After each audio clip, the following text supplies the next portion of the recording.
Fox News at 9. A call for an ethics investigation into one of our state congressmen. Plus, a shakeup in the Lincoln Police Department leaves residents with more questions than answers. But first, North Dakota gets blasted with a blizzard, with more on the way. This is West Dakota Fox News at 9 with Molly Martinez and meteorologist Henry Blakes. Your first news of the night starts right now on West Dakota Fox News at 9. Good evening, I'm Molly Martinez. Well, North Dakota winter is in full swing as a massive storm continues to blanket the region. Several inches have already fallen, which has turned the evening commute into a nightmare for drivers. And tomorrow, same story. Henry Blakes, who can give us a better idea of what we're dealing with. Hey, the snow is still coming down across the region. If you don't need to be on the roads, stay indoors. But if you must travel, just use extra caution and give yourself time to reach your destination. Thank you, Henry. Well, the opioid crisis has proven to be an unstoppable corrosive force in communities all over the state. Megan Hoffman joins us now to find out how the state is fighting back. Well, the opioid epidemic has now seeped into schools here in North Dakota. Now administrators are arming themselves with a life-saving antidote. Andrew Horn has the story.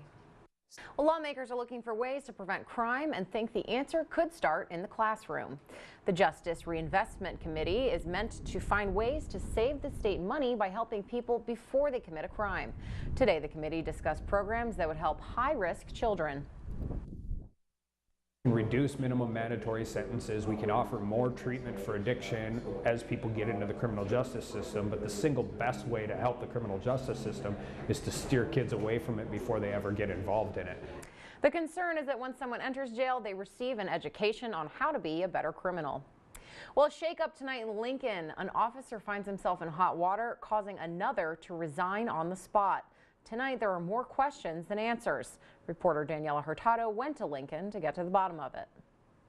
It is still unclear what Sergeant Hofer is being accused of. I am on the same boat with the community as being confused myself, and I don't know really what else to say with the same information that I know which everybody else knows. I feel that with an executive session, it should be the last thing that a council does, and the disciplinary actions should have been followed through our disciplinary policies. Jackson says in his resignation letter that because of the situation with Hofer, he fears that it may ruin his career and drag his name through the mud.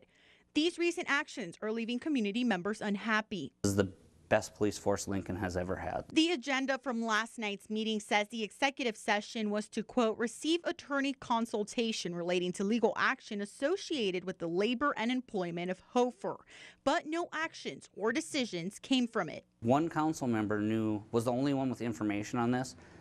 Before this meeting, nobody else knew anything.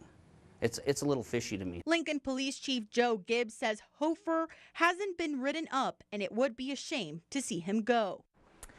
A judge has thrown out a criminal charge against McKenzie County Sheriff Gary Schwarzenberger.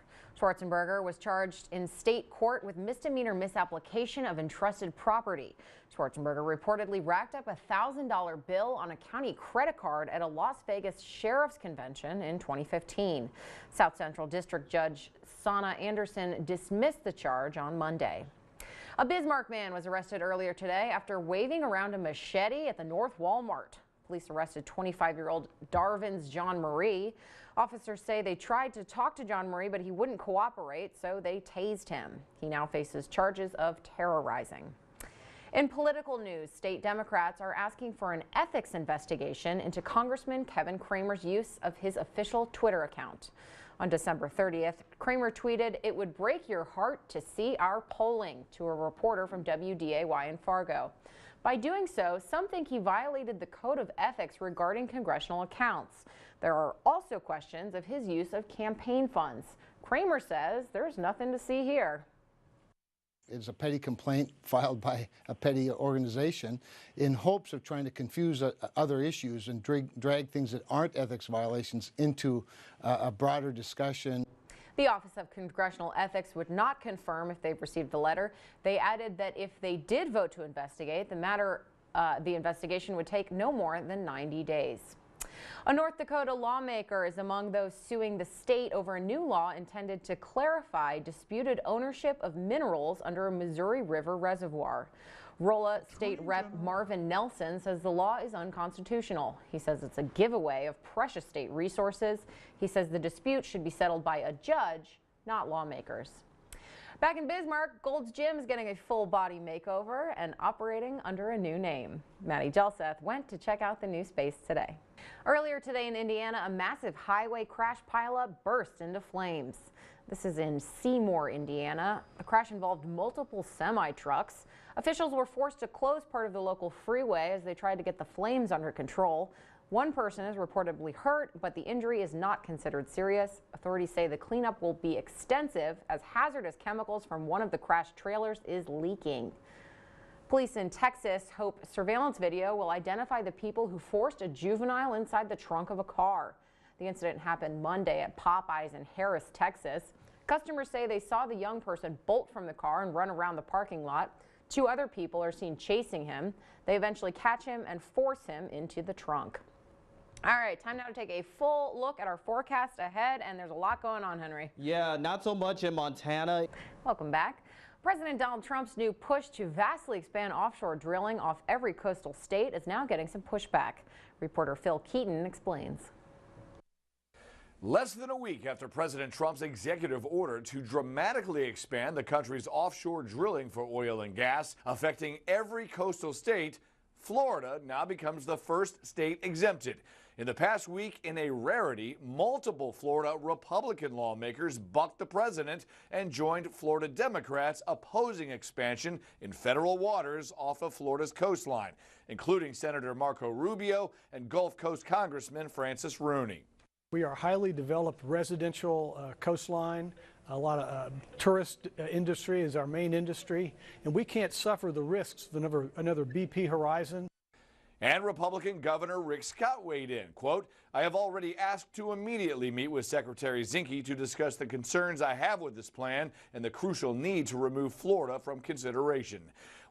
Well, Scott got that meeting last night with the Interior Secretary and what he wanted. And so for Floridians, we are not drilling off the coast of Florida. But since President Trump is urging Governor Scott to run against Florida's Democratic Senator Bill Nelson in November, Nelson sees ulterior motives.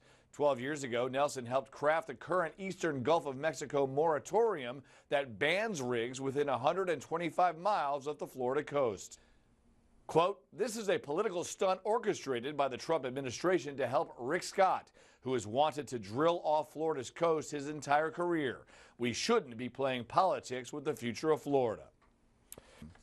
And almost as soon as Florida won its plea, other governors quickly weighed in, with New York's governor asking, "Where do we sign up for a waiver?" and Oregon's governor asking, "How about the same for Oregon?"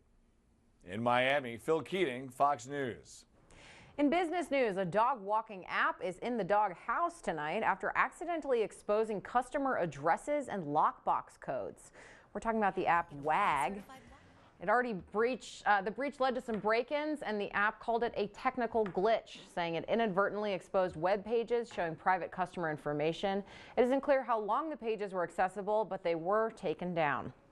Also in business news, Kodak wants to help photographers get paid. Kodak Coin, as it's being called, is the new platform that will help photographers license their work. The program will track the unlicensed use of their images. The coin uses the technology behind Bitcoin, called blockchain, to keep digital ledgers of the photographs. Welcome back. He may not have gotten all the money in the world, but Mark Wahlberg reportedly got much more than his co-star Michelle Williams. USA Today reporting that Wahlberg received $1.5 million for his reshooting scenes in the film All the Money in the World. 3 people not authorized to speak publicly on the situation say co-star Michelle Williams was paid an $80 per diem, equaling less than $1,000 for all of her extra work. That's 1,000 times less than her male co-star. All right, over now to Henry Blakes for a final check on weather.